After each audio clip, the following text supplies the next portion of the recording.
Sonic and the Black Knight! So the game begins with a girl called Melina running away from a darkened warrior of King Arthur. After being surrounded, she uses a summoning spell to bring forth a knight as swift as the wind, who appears in the form of a blue hedgehog.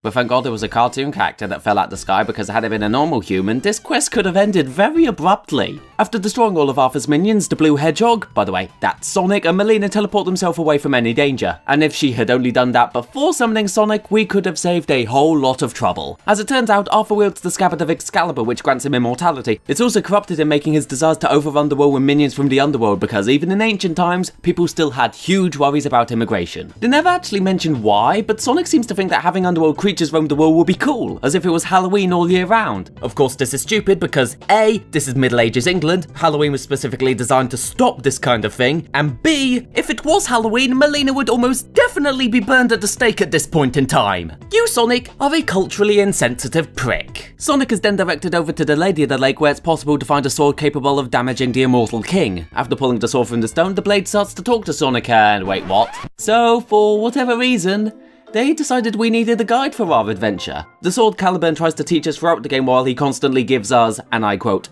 banter, telling us we're useless at swordplay. And he's right, I am bad at swordplay, but that's only because the controls are as vacant as the doors of a very optimistic public toilet. Since this is a Wii game, you have to swing your sword by swinging the Wii remote. The only downside is the functionality is piss poor. Well, Wii by name, Wii by nature, I guess. Honestly, I think this game would have been better if they kept Melina as the guide. I mean, other than being an exposition dump in the first 30 minutes and summoning Sonic to the world, she doesn't exactly do anything until the final act, and even then, she's basically a salad at a barbecue. And by that I mean, her presence is forced and unnecessary. Although, to be fair, she isn't exactly one for capturing the moment. Early in the game, she picks up a flower and starts mourning, discussing the fragility of life and how all things must die eventually, in front of a blue hedgehog that can travel at the speed of sound. I can understand if you want to question the deeper moralities of life, but when you're talking to an energetic feral animal with a love of chili dogs, you have to question at what point in your life did everything go wrong. And Melina is only one dumb character. There are the Knights of the Round Table, Lancelot, Gawain and Percival, all commanded with killing Melina and Sonic at all costs. However, they all suffer from the syndrome of thinking that just because they're knights, they can't have any characteristics other than being loyal to the king and having honour, almost to the point where they try to kill themselves. Seriously though, if you want to follow the whim of a tall, dark and mysterious man, just read an erotic novel. I'm sure it has a larger narrative focus than this game. There's also the Lady of the Lake called Nemu, who seems just as out of it. She's the one who gave King Arthur the scabbard of Excalibur, which turned him evil, but when we come along asking how to weaken his powers, she gives us free tests to make sure we're trustworthy. Lady, if you had only done the same to King Arthur, we wouldn't be in this problem now, would we? The free tests are total filler, by the way. You can beat this whole game in 4 hours.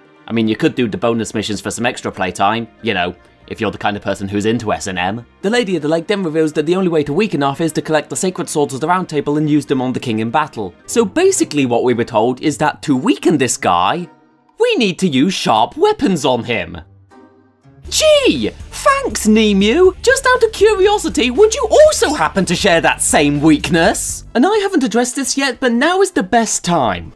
Why is there no consistency between the character designs? Melina looks like a normal human, but all the villagers she's helping me protect look like some kind of weird crossbreed between a wood elf and a sneeze. Then there's the story NPCs that are all from the Sonic Hedgehog universe, but with the characterization of their legendary counterparts. I know the story of King Arthur was a work of fiction, and I can't honestly say I've read the whole thing, but I'm fairly certain in the medieval ages of England, we did not have furries. This is the kind of thing you'd normally see in a 14-year-old's fanfiction, but at least in those, they have a shred of self-acknowledgement. With this game, they don't even acknowledge that there was a writer. Seriously, watch the credits. No one here was credited under writing.